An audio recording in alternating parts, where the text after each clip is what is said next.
Hi, everyone. Welcome to Godshots Mental Health Podcast with Darlene Sperlaza and myself, Lydia Cornell. And today we have an exciting guest, my good friend, Dr. Linnda Durre, Ph.D. She's an accomplished psychotherapist, a forensic mental health expert, and the author of Surviving the Toxic Workplace. Protect yourself against the coworkers, bosses, and work environments that poison your day. She's on the board of directors of Children Mending Hearts Foundation, which was founded by George Clooney's business partner Grant Heslov and his wife Lisa. She has been on 60 Minutes, Oprah, Today Show, CBS, NBC, and dozens of national news programs, both audio and video, and talk radio, and she had her own family therapy talk show. She is also a business consultant for Fortune 500 companies and small businesses as well. She's also a filmmaker, writer, and director, and her show is called Ask the Family Therapist. Welcome, Linnda Durre, Dr. Durre. I'm so happy to be here, Lydia. This is so much fun. So happy to see you. Darlene? Hey, Hi. Darlene. Hi, Linda. How are you? It's nice to meet you. Nice to meet you. I've heard so many good things about you. As I have you, and I'm really excited. When I saw the title of your book pop up, I thought, now that in itself is a God shot for me. So I can't wait to dive into this topic and pick your brain and hear everything you have to say. I'm excited. Well, the book was written because I had worked in so many toxic workplaces, which I'm going to share with you today. Can't wait to hear about it. Yes, for sure. And I've been I have spent the past 9.5 years in an organization that I just dearly loved. And there was a recent change in management, and I don't even know what ends up right now. So, the toxicity, the change, all of that. So I'm real anxious to hear what you have to say about that type of environment and what you do, what somebody does whenever they encounter that. Well, let me just tell you a little bit about the book. I have been sexually harassed. I can't tell you how many times.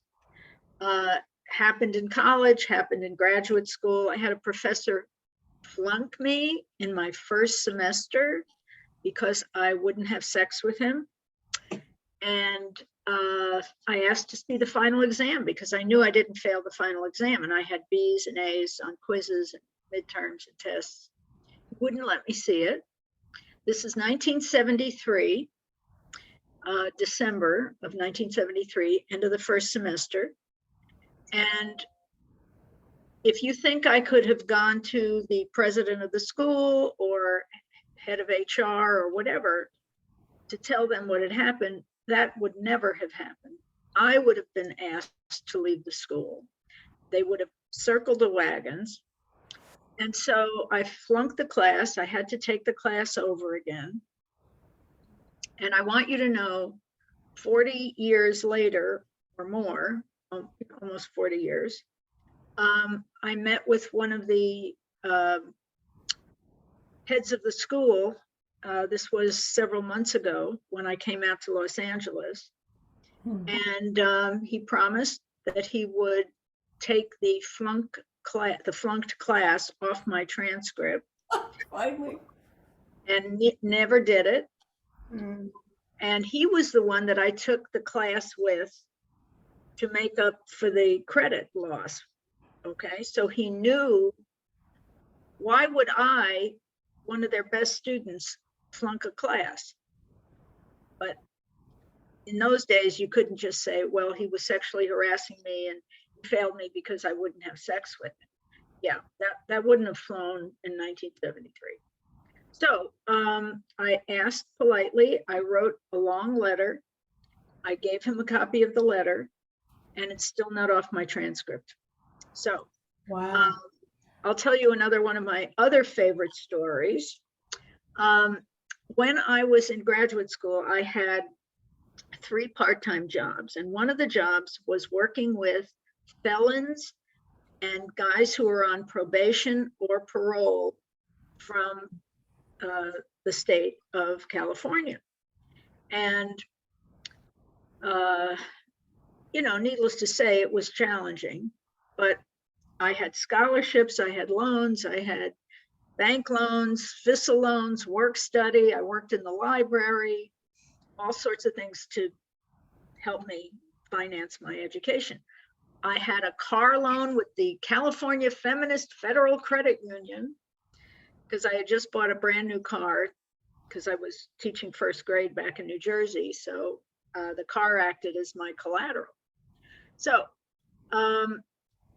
this guy took me out to lunch at the very elegant restaurant, House of Pies,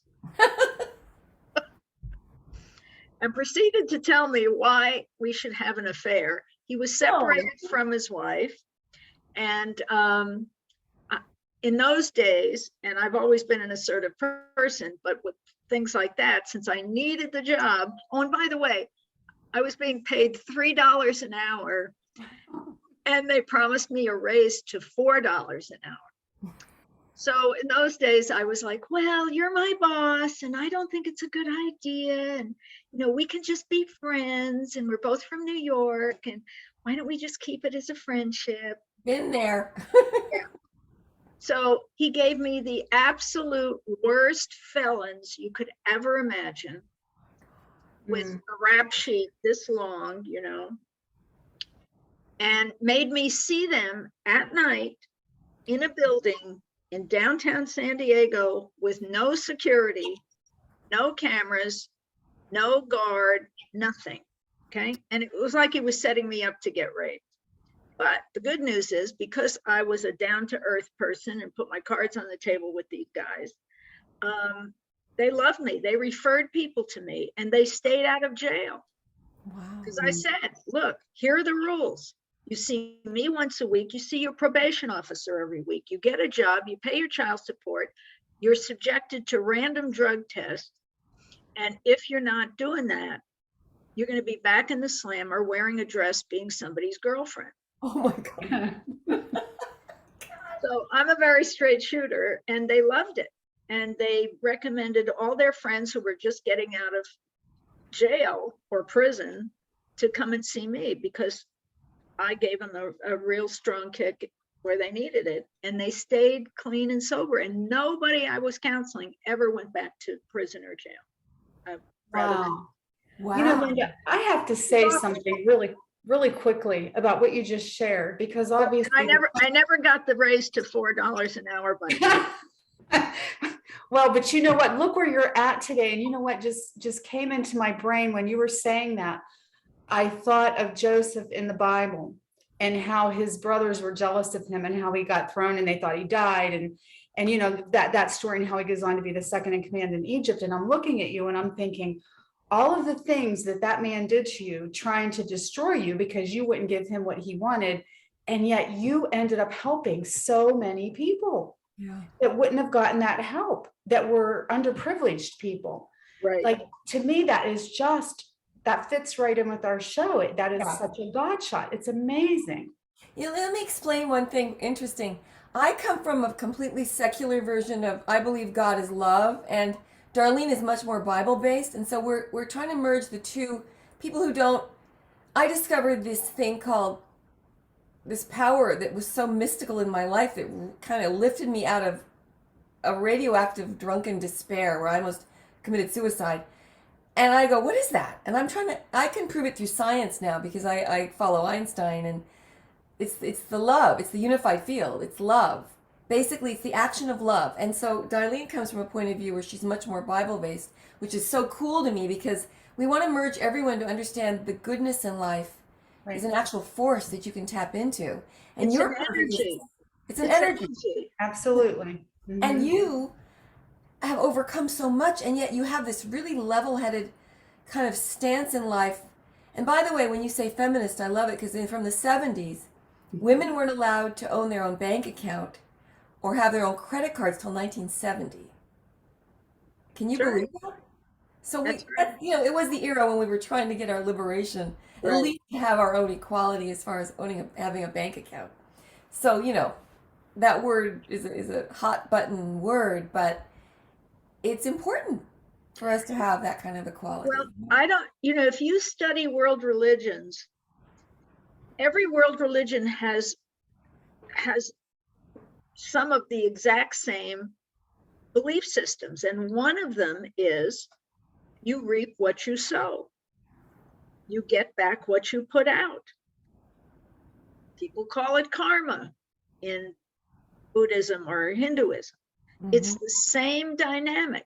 You cannot treat people badly or do illegal, unethical, immoral things without it coming back at you in this life or the next life or the life after that. It will just happen that way. And that is a shared belief with every single world religion. So And conversely, when you do good for others, it's almost a circle of, when you open doors for others, doors are opened for you. There's a That's right. beautiful exchange of love and generosity. Darlene, you know, a good tree cannot bear bad fruit. A bad tree cannot bear good fruit. That's It's correct. Same principle. Absolutely. Well, And let I me have a lot of Godshots to share with you. Oh, I can't wait to hear them, but I want to just stay on this topic for 1 minute because I have a question. Yes. And the question is this. So okay, for example, when we do something that is not good or not nice or harms one of our brothers or sisters, right? And people become fearful after they've done that because what goes around comes around. Right. Is there a way to stop that cycle? So if you've done something that's wrong towards somebody, do you ask for forgiveness? Absolutely. Okay. Absolutely. And let's say the person isn't on the planet anymore. Pray to their soul. Pray to God, Jesus, Buddha, Allah, Krishna, George Lucas, the Force. I don't care what you call it, but you should ask for forgiveness. And kneeling in prayer, and most world religions have some kind of supplication where you accept humility and you say, I'm sorry, and I did something I really feel badly about, and you ask for forgiveness. And you need to humble yourself and get out of your ego and apologize to the person if they're still alive. Write them a letter, tell them that you're sorry. I can't begin to tell you the power of that. And one of the things that I do as a therapist is I have people do that. Write a letter, and if the person has passed over, just write them a letter. Of course, you can't send it to them because you may not be able to get email in the afterlife. Right. But you can pick up the energy force, and souls are real. And I've had all sorts of visits in my life, from my father who passed over, my mother, my grandparents, my aunts, my uncles, you know, friends who have passed over. Very, very clear energy where you know it's there and it's them. Right. And so writing letters and asking for forgiveness is a very powerful tool. I also do the Gestalt 2-chair technique, where you put the person that you have harmed in one chair and you sit there and you tell them how sorry you are, and you verbally, you know, I've had people sobbing. But that's very cathartic. And tears of sorrow are chemically different than tears of joy, because tears of sorrow contain depressants in the neurotransmitters. Wow. And so when you cry, it's like flushing out your system through your tear ducts. So I always tell clients, cry. Just, you know, if you're at work, go into the restroom, go for a walk, go sit in your car, whatever you need to do, but get it out of your system. It's very crucial. I'd say one thing, what you just said about the afterlife, it's so strange. I was pouring my heart out to my baby brother who died at the age of 38, and I just started talking to him 2 years ago. He died in 1995. And I said, oh, I wish I'd helped you more. I'm so sorry I didn't help you more. When you came to California, I should have helped you get a job in show business. And I just started pouring my heart out. And then the doorbell rang. It was midnight. There's nobody there. It was completely dark and silent. It was the alarm on the door, and the door hadn't opened. I mean, it was completely dead and silent in the house. And I felt his spirit just sort of acknowledging. I mean, this was so clear and so bizarre. Yeah. And it was just like this joyous feeling that he hurt me, you know? Yeah, good. That's exactly right. I woke up one morning when I was living in La Jolla, and I walked into the living room, and there was a presence, an absolute presence of a friend of mine. And it just felt dark and heavy. And in 3 seconds, the phone rang, and somebody told me she had just passed over. Oh, Wow. that And I happened. knew she was an alcoholic, and I knew she didn't want to get sober. And I helped her, with advice to go to AA and find a good meeting and get a sponsor and all that. She never did it. Oh, wow. And I Wow. think she was like coming to me in her spiritual form to tell me I should have listened to you. And that's really interesting. You know what? I had an experience this weekend. I just have to share this brief story. So Lydia knows this. You're new, Linnda, but my son and I have not spoken in a year. I'm blocked from him, his family, everything. It's been very painful, but part of me was kind of like, I don't know what he's going through, but I need to stand back, right? Or at least that's what I'm being told. Right. So I went to see Top Gun Maverick Sunday evening, and he watched that movie, Top Gun, from the time he was in 7th grade till the time he entered the Air Force Academy, right? That's To be all a he pilot, to be a Top Gun pilot. That's exactly right. Well, his sophomore year, they told him that it was not going to be a realized dream because his vision wasn't 2020. So he left the academy. He just left. Well, I became very angry that he would leave an academy. And so there was a lot of friction, right? So there's been a lot of friction.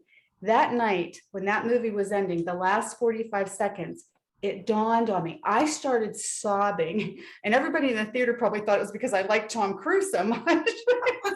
But it was because I recognized in that moment of time that my son had so much pain in his loss, and I didn't recognize it when he was a child and he needed me. And I didn't even know to acknowledge his pain. I just was angry because he didn't do what I thought he should do, Right. the whole ego thing again. And it all came crashing down that him not talking to me, I have a really big role to play in this. And it's how, in my opinion, that the higher power, God, the universe, whatever you want to call that, will help you see things in your life if you're looking and you want the answers. Exactly. Absolutely. So, Look at alternatives.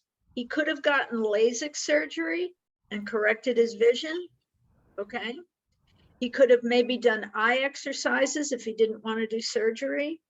He could have had another job tangential to being a pilot that would have been helpful, where he could have gotten glasses or something like that. So he could have been tangentially affiliated with the Air Force. He did not have to quit. That was his choice, and maybe a little impetuous and impulsive when he didn't really sit down and think of what the options were. correct. But you know what, when you're in the midst of, and I'm sure that when you're talking about your book and the toxic workplace, when you're in the midst of trials or tribulations or toxicity or chaos, it's really hard, at least for me, to be still and try to just allow the pieces to fall into place. I just go crazy and try to figure it out, and then I just mess it up, Well, here's something that I've learned through God giving me difficult lessons.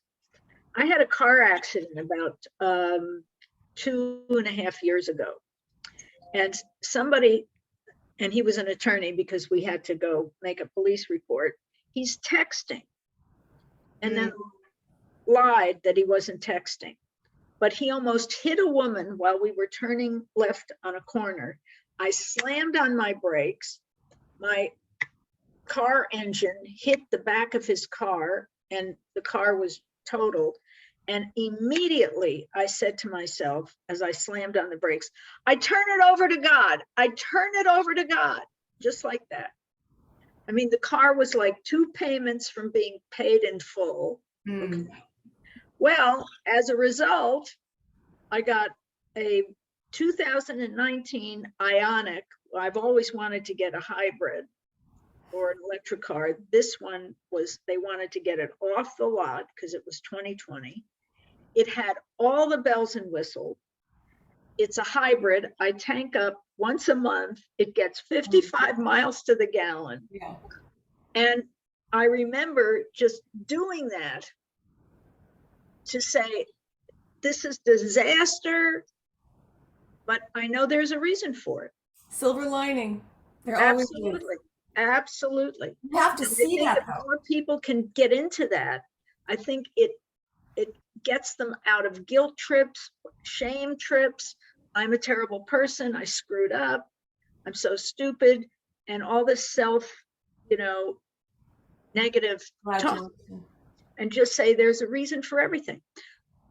Speaking about the book, I got so many rejections for trying to get my book published. And I mean, by the biggies, Random House, HarperCollins, all the biggies. And I just kept praying. And I just said, I know you're guiding me. These are not the people you want me to work with. Show me the way. I know that the perfect publisher is out there and will be delivered in God's timing. And sure enough, within weeks, I got a call from my agent. A person in her office who was one of her sub-agents had a good friend at McGraw Hill, and he loved this book and picked it up in a minute. And here's another God shot to this story. I'm at a friend's house in Palm Springs at the time, and she was having trouble with her internet. And the agent called and said, you got to send this to McGraw Hill, like immediately. You got to send it to them, da, da, da, da, da. I raced down to the library. They were just about to close. This kind woman kept the library open. I sat down with my little thumb drive and sent them all the, like the book proposal and my CV and all the recommendation letters I've had, sent it to them. They got it. She kept it open just for me. And literally the next morning they bought the book. Wow. I just love stories like that. Awesome. Absolutely. To be. And you know what, here's another thing. Now I'm going to jump because I told Lydia I was fascinated reading about you, just your bio and what you've done. So I'm really assuming that it's called the Miracle Network. The Children's Mending Hearts. Children's Mending Hearts. Children Mending Hearts. And it was founded by Lisa and Grant Hesloff. And Grant is the writing, directing, and producing partner of a guy named George Clooney. Yeah. Okay, so tell me about that. I'm sure you have seen Godshots there. Oh, God, absolutely. So this is how that came about. I was in Los Angeles and I got a call from a friend of mine whose name is Carol Connors. Well, Carol Connors used to be in the Teddy Bears and was the one girl with the two guys. And you probably remember the song, to know him is to love, love, Yeah. love. He's a Grammy and an Oscar winning. Oh, she wrote the lyrics to a small tune named Rocky. Yeah. I mean, just like that. So Carol calls me up and she says, I have to go to a film premiere tonight because it's you have to do screenings if you're applying your film to win an Oscar when you're submitting it, whether it's a short, a feature, whatever. So I said, I'd love to go. So we went to one of the hotels on Sunset, and they had a screening room all set up and it was great.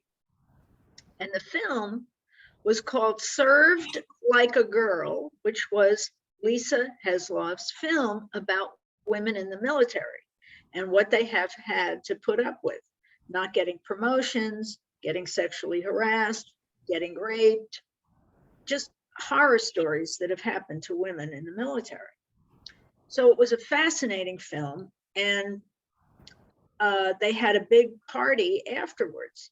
So I always bring my cards with me. So I have a psychotherapy card. I have my book card. I have my showbiz card. I have I have my sports performance coaching card because I work with guys in the NFL, NBA, Major League Baseball. I work with the Orlando Magic here in Orlando. Oh, wow. So I have another one that's a media consultant card because I do press releases for people, and I do press releases for my own show, Linnda Durre Interviews, on DG Radio. So I'm standing there, and I asked the waiter if he had any vegetarian hors d'oeuvres. So he comes back, and I just shoveling them into my mouth because I hadn't eaten dinner. And all of a sudden, this woman comes over to me and she said, I've been watching you. You have such incredible energy. Who are you? What's your name? So I take out the shrink card and I take out the showbiz card. She holds them up like this. And she says, wow, we've been looking for somebody like you for our board of directors. Would you be interested? Just like that. Wow. And she was the executive director, and still is, of Children Mending Hearts. So she said, tell me a little bit about you. And I did. And, I said, if you have an intern program, I would love to, help you with the interns, because I've been doing intern supervision for 40 some odd years or whatever. And this was like five or 6 years ago.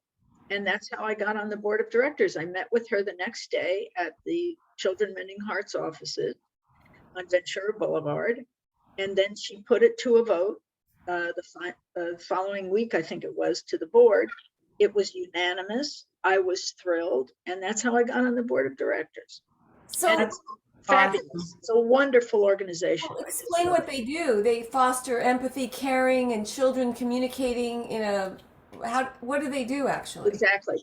Well, before COVID hit, we would go, and I went with them when I was in Los Angeles. I went with them to schools to do empathy and compassion training.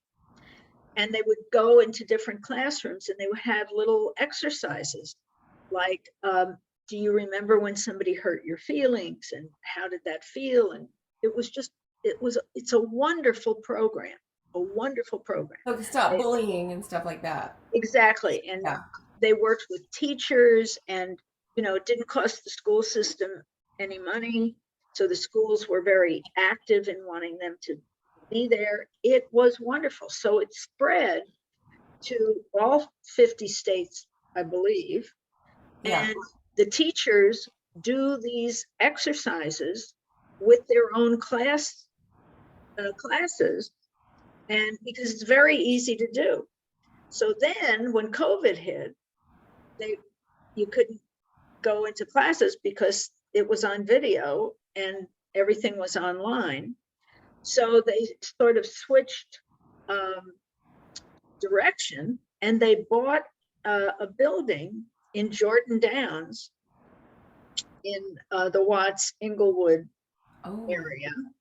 And so I'm supervising interns who are there, and they have so many wonderful activities for kids. They do a sports program, they do basketball, they have a basketball court, they have soccer games, everything. And they have learning programs online to help tutor kids who have difficulty with math or reading or language skills or whatever. They have art projects, they have sculpture, collage, paper, painting, watercolors. It's boys. It's fabulous. Boys need a lot of this kind of communication training to stop joining gangs, and a lot of like understanding each other, because they don't. A lot of them are, the poorest of the poor don't have after school programs either. That's right. But this is what this entails now, and because it's the summertime, they open at like 9 o'clock in the morning, and some kids get there earlier than 9, or the staff rather. That's great. And then they close about 5, and it's a combination of great childcare. It's in the complex where the apartments are. So and there's a parent program and parent education, and it's fabulous. It's absolutely fabulous. So I love the work I do with them. It's wonderful. Right. And that's just some of the things they do. And you said this is national? Well, I think they're in 50 states. I may be wrong on that. But the program it's a, very clear step-by-step program on how to teach learning and what to say. And every lesson is different. And, it takes about anywhere from a half an hour to an hour of school time. And that's incredible, Linnda. That is just such service. Well, being a former first grade teacher in public schools, and I've also taught private schools, this kind of program is exactly what people need and what the kids need, because the more we understand each other and the more we practice compassion and active listening and sharing ourselves and saying empathetic things, the closer you can bond with people and have great friendships. Yeah. And that means bullying goes down and violence goes down and people cooperate and they listen to each other. So it's a fabulous program. Wow. That sounds, well, let me ask you this, because, when my father was working, it was like he would stay with one company for 30, 40, 50 years, get the gold watch when you retired. And life is so different now. So different. With so many opportunities and so many different jobs that you can have. And I have some people come to me that say sometimes it feels a little chaotic to them, because you can be a nurse and then you can be an instructor and then you can be an EMT and you can still stay within the vein of that. You can now go into the legal field and be a legal nurse consultant. There's just so many opportunities. And it sounds like you have lived a rich life full of many different opportunities. And so when you look at that now, if somebody's asking you that question, how do you say God used all of those pieces that might have seemed broken or fragmented to make a whole? How did that work? Shall I go into the God stories now? Yes. Okay. So I was president of my dorm when I was in college. And this was not Pacific Oaks. This is where I was in a 4-year college. And I had gotten scholarships and it was wonderful. So it was the last meeting of freshman senate, and the dorm representative who was the rep to freshman senate, she couldn't go, the treasurer couldn't go, the secretary couldn't go, the vice president couldn't go, and this was an all-girls dorm. So guess who had to go? And I found this out at 10 minutes to 7. And it started at 7. So I ran over to the law library where the meeting was, because I had to cast my vote, because the outgoing president was ceding to who we were going to elect that night. So the outgoing president got up there and made a speech, and it was absolutely love at first sight. It was like electricity. It was all the things when you see in movies where the thunderbolt hits, that's the way it was. I was madly in love with this guy, and all I knew was that he was the outgoing president. I had never even met him before, because I never went to freshman senate meetings. So I went up to him afterwards. I introduced myself. And of course, as luck would have it, it's not luck, it's God. One of my dear friends who became my next roommate, she was across the hall from me, was dating one of his fraternity brothers. And he was also president of his pledge class. Okay. So word got to him that this woman that he met at the freshman senate meeting was in love with him, and they were teasing him and just making a big joke out of it. Well, as God would have it, he put me in the same art history class with him just to seal it. It's like, now you can't get away from each other because you're in the same class. So he came up to me because he heard that I was in his art history class, because, we had our class assignments. So he came up to me, and this was, I think, Wednesday, and we went out Friday, and we were pinned in 3 months. Wow. So needless to say, he did not prove to be the man of my dreams. He had been dropping acid, which I had begged him not to do. Oh my God. And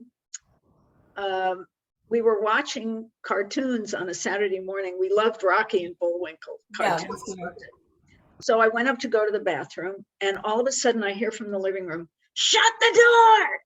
Shut the door!" A couple of expletives there, which I will not say. All of a sudden he gets up. This is an old Victorian house in Highland Park, California, right off of La Loma and Avenue 64.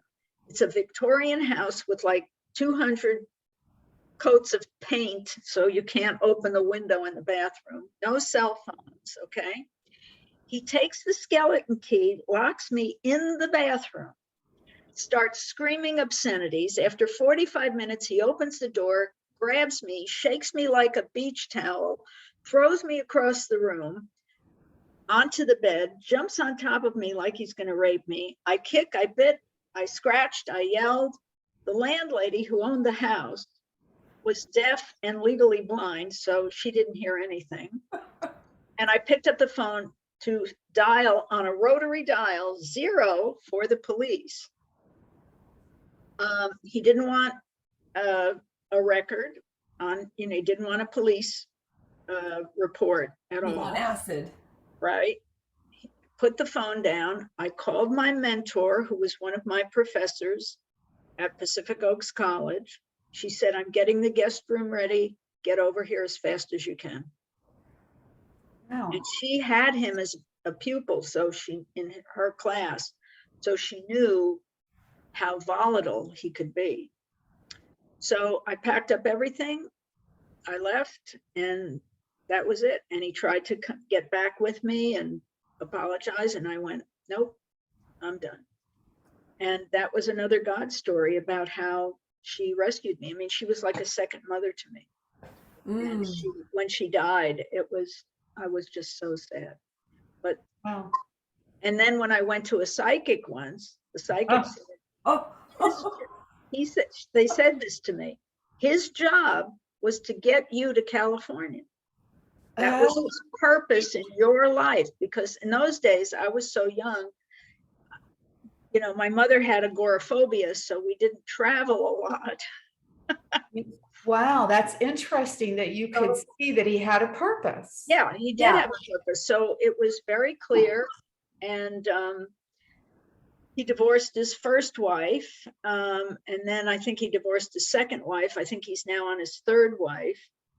And it's like, thank God he was out of my life after that.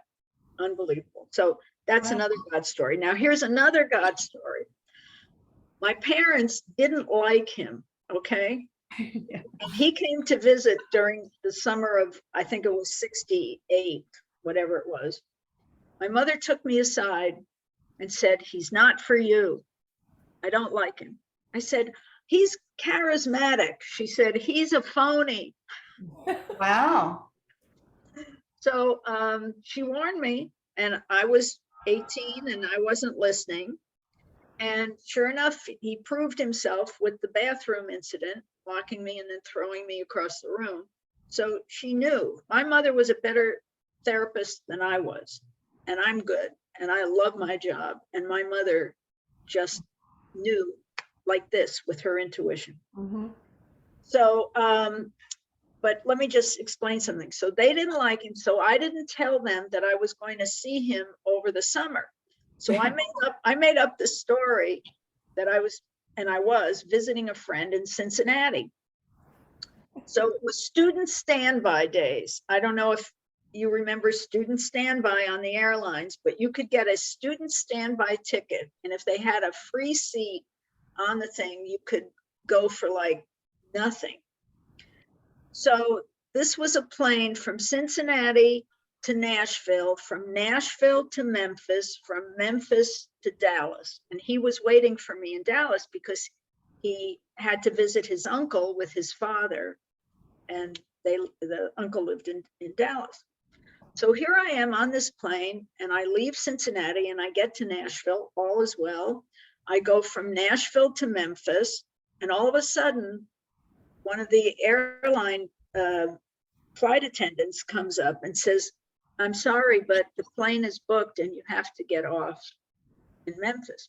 Who did I know in Memphis? Elvis. Great one. Only person I knew in Memphis was Elvis Presley. I didn't know him personally. Oh. What am I going to do? Elvis, hi, I'm a fan. So I go up to the ticket agent, and they had to switch airlines because this was student standby and I was supposed to switch planes. I had no credit cards and no cash on me. This is how brave I was in those days. And I'm crying to the Braniff airline ticket agent because I needed $8 to get from Memphis to Dallas. That's what I needed to make up the difference from the ticket that I had bought. Mm-hmm. And I'm sobbing. And all of a sudden I hear this booming voice come over my right ear with a credit card to Braniff, because it was only $8. That's all I needed. Put the little lady's tab on mine. Oh. Just like that. I turned around. I said, "Oh, thank you so much. I'll pay you back. What's your name? What's your address? I'll send you the money as soon as I get to Dallas." Gives me his name. He says, "Dallas Bank Building, Dallas, Texas." And in those days, I don't even think we had zip codes. Nowadays, when I was young, we didn't even have zip codes. So that was another God story. I mean, how in heaven's name does somebody come and say, "Put the little lady's tab on mine and pay $8"? There you go. Well, of course, everything in life is a labyrinth of turns. Like, I always think if I hadn't turned that corner that day or been dumped by that rock star, believe me, and I was pining for him, and I lost my home in Bel Air, or I actually sold it at a loss because I was an idiot, and I moved to this other place, and I walked into a bar on a cold day to get a hot tea, and I ran into Mark Swope, who introduced me to the father of my child. I wouldn't have had sobriety or that child that I wouldn't trade the world for. Right. It's so many. And I love the story of you getting the part on Too Close for Comfort. Yeah. Your agent called and said, "You better get over there," and your car breaks down and it's pouring rain and I'm on a bus. you're on a And then bus they tell and me I'm you're late. trying to get there and you run in and you're drenched like a drowned rat and you nailed it. You just nailed the Only audition. because of a mistake. That's Because right. I didn't know what a raspberry was. And Right. they said, "Are you that stupid? What planet are you from?" And I think I said, "Texas." I don't know what a raspberry is. Let's hire her. She's so stupid. No. I mean, I had to play a dumb You were the blonde. ditzy blonde on the sitcom. And Exactly. it worked out perfectly. It worked Exactly. perfectly. Well, that's our motto. Every mistake and every bad thing. It's a blessing in disguise. Is a silver lining and is a gift in disguise. Although it's hard to see the gift right now with these gun violence and these terrible shootings. And this kid, it looked like a kid this last shooting in Highland Park, Chicago, Illinois. It felt as if he had spent his whole life on the internet with no friends, a loner, just totally immersed in video games and violence and too much social media. And there's something going on with people. We're not finding, if we pour love on a problem, if you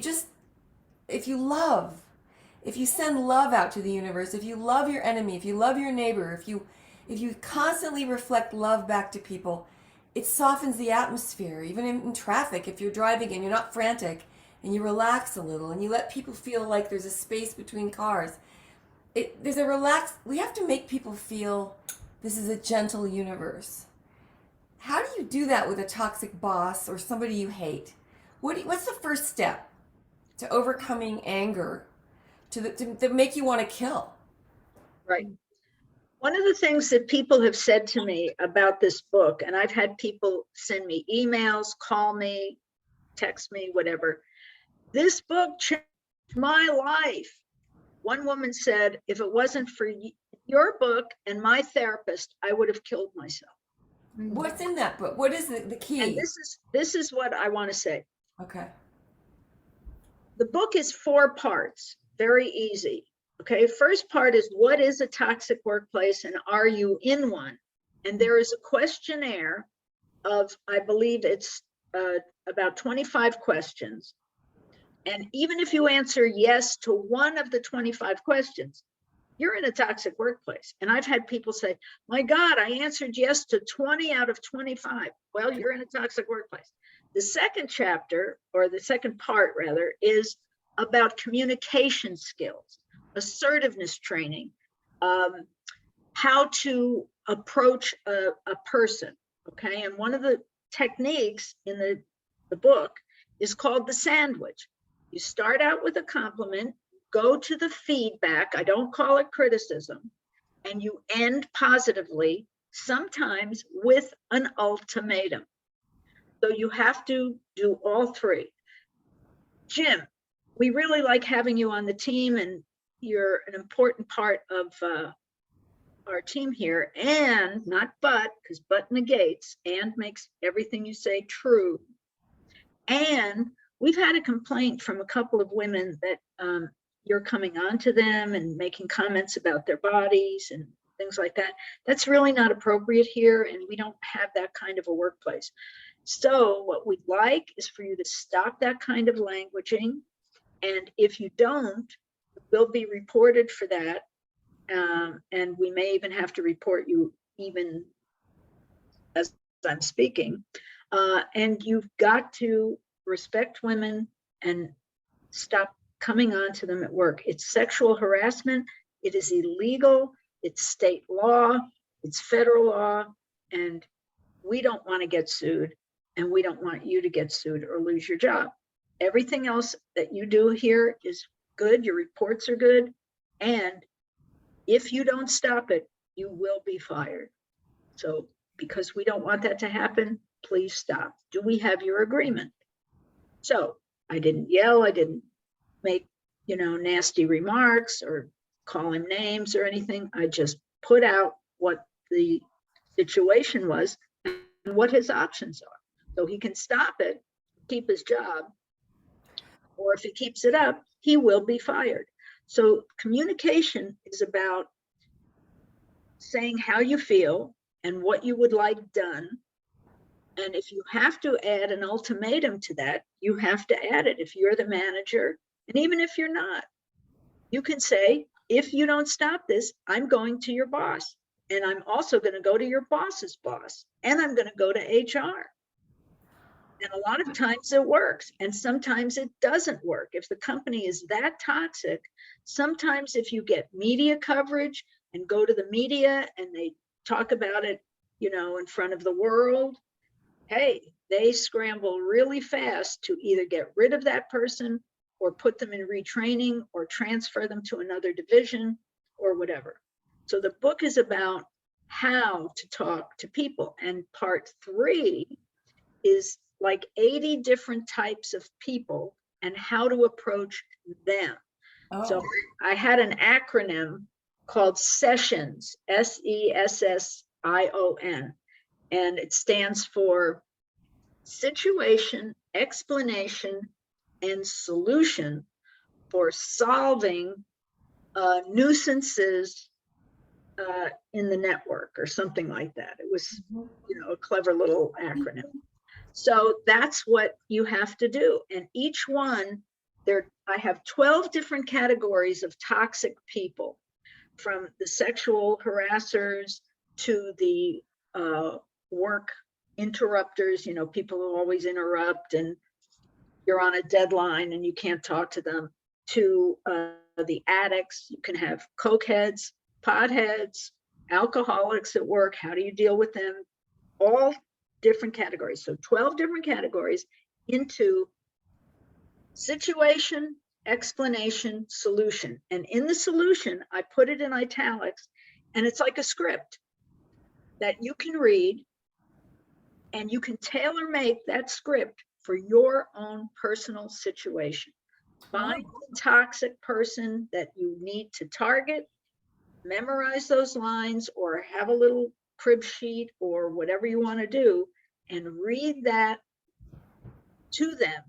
And that will get you some solutions about what to do. And if that doesn't work, then you go to the boss, you go to the boss's boss, you go to everybody in the chain of command, and you have to get a paper trail going. So put it in emails, CC everybody who's in the chain of command, so you are covered. So they can't say, well, you didn't report it. Well, you never said anything to us. You know, why did you let this go? Obviously, he's saying it never happened. When you put it in writing and you CC it to people, you are on notice. They are on notice. So that's part of it. Then the last part is, if all of those things that I talked about in the 3 previous parts don't work, what are your options? And like I said, you can get other people in the business and have a class action suit if everybody is dealing with this toxicity or racism or sexism or ethnicism or whatever. Or just egotists. Oh, absolutely. And go to the media, go up the chain of command. What are your options?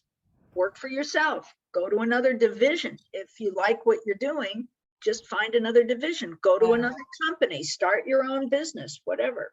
So, Let me ask a question, Linnda, really quick, because this situation, I mean, you're just ringing so many bells for not only myself, but for other people I've been talking to. So you're in a situation like that. You're the employee, and the boss is the person that is toxic. right, Okay, not the employee, but the boss. right. And so now you have an opportunity to take a different job for a 50% pay cut. Now you look at that and you're kind of like, well, what's worse, the 50% pay cut, the toxic boss, you know? Okay. Well, one of the things that I have people do, and this is the other reason why Phil Jackson has 11 NBA rings. He does visualization. He does visualization with his teammates. So Phil Jackson doesn't even have enough fingers for the 11 NBA rings. So what he did with, and it also helps to have Michael Jordan and Shaquille O'Neal and Scottie Pippen and everybody, Kobe Bryant. Yeah, it helps. But the visualization is this: see yourself making the shot. See yourself making the 3-pointer. See yourself making the sky hook. See yourself making the slam dunk. See yourself rebounding. See yourself blocking the opponent's shot. See it like a movie in your mind. So one of the things when it comes to those kind of solutions, I have people visualize that they don't have the pay cut. They find the exact job they want. Why settle for less? Now, start your own business. I started out with my own business, and I went to banks to ask for a starter loan. I never got a starter loan from any bank. And men who had more debt than I did from college got business loans to start their own practice. That's a true story. Okay. So you're persistent. You're different than a lot of people. Yeah. And I also believe that God is looking out for me, and that the best publisher, the best situation, the best job, whatever is going to come to me. Yeah. So a lot of people still have been abused as kids. They have victim scripts. They have martyr scripts. They don't deserve it. They do self-interest behavior. They cut themselves. They sabotage themselves. They don't think positively, and they don't treat themselves well. And imagine like you had a magic wand. And I watched a lot of Walt Disney when I was younger. So I believe in magic wands, and I say that to them. Make believe you got a magic wand. How do you want it to be? You don't want to take a 50% pay cut. You want the perfect job with your skills, doing what you love to do. And there you go. I work harder working for myself than I ever worked for a boss. And I don't have anybody coming on to me, putting me down, making fun of me, insulting me, trying to get in my pants. And I put in, easily 50, sometimes to 80 hours a week. But it's not work, because this is what Mark Twain said: find a job you love, you'll never work a day in your life. Right. Right. That's awesome. And And you that's believe how- you believe that God has designed all of that just for you. I say, if this is what you want for me, this is what I'd like to do. If you think this is in my best interest, guide me and give me signs, that I can recognize. Yeah. How Yeah. many times God is giving you signs? Hello, or is anybody home? Yeah. And I'm Oh, for always saying, sure. help me recognize the signs. So Actually, a closed door is a sign. And I got this terrible breakup, and I was crying and I'm grieving for 6 months, trying to hold on to this guy by the boots where he was dragging his foot out the door, and I'm dragging on the floor behind him. And let it go. thank God we didn't get back together, because I met the one right after that. It was like, Right. But as soon as you let toxicity out of your life, the universe doesn't like a vacuum. So if you pray and turn it over and visualize and make your wish list and post your vision board or whatever you want to do, okay, it will be fulfilled. yeah. But if you sabotage it, don't think you're worth it, don't think you deserve the best, Mhm. then it doesn't happen. So Right. you have to watch out for your own self-sabotage. Because whatever we focus on grows. Our Right. thoughts are reality. In That's our right. viewfinder right now, if I see the worst scenario, that stays stuck in the loop of my actual reality. My reality is what I think about all day long. Right. When I put my eyes on the higher thoughts of love and unselfishness, I've come up with this now. I let go of a lot of the greedy, fear-based ambition I had. I was so desperate to be re-famous again for my own great writing. I had this big ego attached to this writing. And I let go of it the past couple of years, and I felt like a lighter spirit around me. And I suddenly realized that the big purpose of life is to grow a good soul. And how do you grow a soul? How do you become a good person out of tragedy and chaos? It's becoming less selfish, less self-centered, and then the work became more helpful to others. Exactly. And when you can help others, your true purpose comes. That's right. And that's how creative. God is teaching you tough lessons. Look, you were on Curb Your Enthusiasm, okay? Yeah. One of the first pictures on the box set for Larry's Curb Your Enthusiasm show on DVDs, do you remember it? The glass half empty or half full? Oh, yeah. Same amount of water. That's But right. either you see it half full, yeah, I still have half to go and I've got good stuff here and whatever, or, oh, you're Eeyore, from Winnie the Pooh. Oh, it's never going to happen. Oh, don't even try. Nothing good happens. And your glass is half empty. But if you see your glass half full, then you've got something to work with. So it's about your attitude, your mental and emotional attitude. But how do you lift yourself out of depression if you're so dark and down? There are people that are suicidal right now, and I want to help them. I feel so much love for younger people, especially that didn't have. I wish they could all grow up without cell phones and social media, because we had a real life where I did a lot of hard things, and I'm thinking they're kvetching over not being able to get on an internet or Right. There are a lot of really hard problems today, but still the problems are different. Right. Go to a third world country and tell me how it is after you visit for a year. Mhm. That's true. Yeah. So it's gratitude, right? A gratitude list. It's absolutely gratitude. And here's the other thing. You talked about depression. When I have a client who's depressed, okay, I remind them that there are layers, emotional layers. If you remember studying drilling for oil, and you had that drilling for oil chart, I think it was in the first grade, where you have all the different strata and where the oil is down at the bottom. Okay. So you have depression. Underneath depression is sadness. And under sadness and depression is always anger. So anger can help people work as a motivator. And I'm talking about safe expressions of anger. okay? Go to the gym, work it out, okay? Sit down at your computer, write a letter to somebody you're angry at. Get it out of your system. As I said before, cry. Tears of joy are chemically different than tears of sorrow. Get the neurotransmitters out of your system that cause more depression, okay? So anger helps to dispel depression and sadness, okay? But you have to, use it constructively, because anger can be a great motivator, because anger is energy, okay?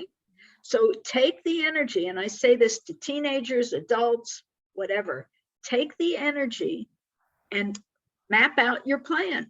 What do you want to do? What do you see at the end of the rainbow? Okay, what do you see there? Well, I always saw myself working for myself. So that's what I said. I put up with sex harassment. I put up with from professors, advisors, bosses, all the rest. And I just kept my eye on the prize. So I wanted my own degree. I wanted my Ph.D. I wanted to have enough power to help people and make good, helpful decisions with them, so that, I wouldn't have to say, oh, I just have my bachelor's degree. Well, when you have your Ph.D., you can help people. You can get on, different boards and get them into a mental hospital if they need that, or talk to physicians, get them on some kind of medication. I haven't had an aspirin since 1992, so I am a holistic organic vegetarian. And you could sit there with a steak and I wouldn't bat an eye. I'm not that kind of, you have to not eat me. Well, it doesn't matter. I work with athletes. I work with guys in the NBA and the NFL and big athletes with big muscles. They need meat. I don't care. Eat meat. So just keep your eye on the prize and break it down into workable, digestible bites and baby steps, because you're going to get to the goal even if you take a lot of baby steps. It's going to take you a little longer, but you're still going to get to the goal. And some people feel like totally overwhelmed. It's like climbing Mount Everest to them. It's too much. But if you take it in small digestible bites, it's a lot easier. What's that Pennsylvania Dutch saying? Life is hard, yard by yard. Life's a cinch, inch by inch. That's it. One day at a time. Absolutely. Absolutely. And let me tell you another God shot here. When I was trying to get my own show, PBS wants me to do a show based on my book called Surviving the Toxic Workplace with Dr. Linnda Durre. But because PBS's funding has gotten cut off, you have to come up with your own underwriters. So, they don't call them sponsors, they call them underwriters. So I went out and I just submitted to all these Fortune 500 companies, and we got no. Because they knew that their own company was guilty of being a toxic workplace and sexist women being sexually harassed and all that stuff. So here was the light. I submitted to Johnson & Johnson, okay, because their national headquarters in New Brunswick, New Jersey was practically next door to where I grew up in Metuchen, New Jersey. So there were 3 women in charge of the 3 departments that I was looking for: advertising, marketing, and HR. 3 women. Now, where would you get 3 women at a major Fortune 500 company like Johnson & Johnson? They loved the book. They loved my video clips from my sizzle reel. They loved everything about it. They're getting ready to seal the deal, sign the contract, write the check. And one of them gets a big giant offer, like twice her 6-figure salary at another corporation. So she leaves. Another one goes off on pregnancy leave, and another one gets a lateral move in Johnson & Johnson, but to another division. I was brokenhearted. Oh God. I was so bummed, depressed. I cried. Oh, well, flash forward. Guess who gets accused in the oxycodone crisis for aiding and abetting drug dependency? Johnson and Johnson. They're Now, in trouble. here's how God was watching out for me. Yeah. How do you have a book called Surviving the Toxic Workplace with Dr. Linnda Durre, underwritten by a company who continues to make toxic products to keep people hooked on drugs? Yeah. I mean, Wow. I just look at that now and I go, oh, God was watching out for me. Oh, thank you, God. Thank you, God. Thank you. It was a near miss. Yeah. Thanks heaven. It's like, you know, when people miss a plane and the plane crashes. So many people, I remember the PSA crash because a friend of mine who I was dating was a reporter for the San Diego Union and Tribune. And one guy told the story in the report that he was supposed to be on that plane and he was late getting there and they had given his seat away and he begged to be on that plane and they said no. So he's sitting at the bar having a drink and you know, it's a 30-minute hop from LA to San Diego. He would have been dead. That was a wake-up call to that guy, let me tell you. But then people always ask this question, why do bad things happen to good people? There's that book written by the rabbi. Right, it's for learning. It's learning. I think we're in school here, and I don't believe, after the experiences I've had of seeing people come in the afterlife, I swear I've had many of those as well. I really don't believe there's death. I think all energy transforms, as Einstein said. Right. But that's another whole topic for another day. But we're here to learn. And I remember hearing about a woman in a terrorist incident, and there was a bomb that went off, and her head hit the tarmac. She was in the bomb. She was bombed, and she had a near-death experience where she felt completely lifted up, like she was on a bed of clouds. There was no pain at the most horrible moment of her life when her head cracked open. She came back from that, but she said, "There's no pain. It's really interesting. I was transformed. I was swept up into a sort of a beautiful space." So we don't know what our brain, either it's our brain or it's God. If it's odd, it's God, I think. Well, the way I look at it, I studied with a Tibetan mystic for 30 years. Wow. And he has since passed over. And he wasn't like the ponytail and the saffron robes and the finger symbols. This guy was a captain, or no, he was a major in the military and he was up for a promotion to captain. So he was a lifer in the military and he had a total spiritual experience and literally ended up in Tibet studying at a lamasery for 6 years. And one of the things that he said about why do bad things happen to good people, he said, this is a planet of 4 energies. And whether it looks like it or not, this is a very advanced planet because of 4 different energies. There's mental energy, which is your thoughts. There's emotional energy, which is your emotions, anger, sadness, fear, etc. There's physical energy. We have bodies, there's cars, tables, houses, whatever. And there's spiritual energy. Plus, this planet Earth is a planet of change. Every day is different. Yeah. And it's a planet of polarity. So there's male, female, Republican, Democrat, liberal, Dark light. conservative. It's right, dark light, good and evil. And it's the interchange and interplay of energy and opposites and the polarity. And one of my favorite lines was from George Bernard Shaw, who said, "I know there's life on other planets because this one is the insane asylum." Yeah. It's like that. It looks like that a lot.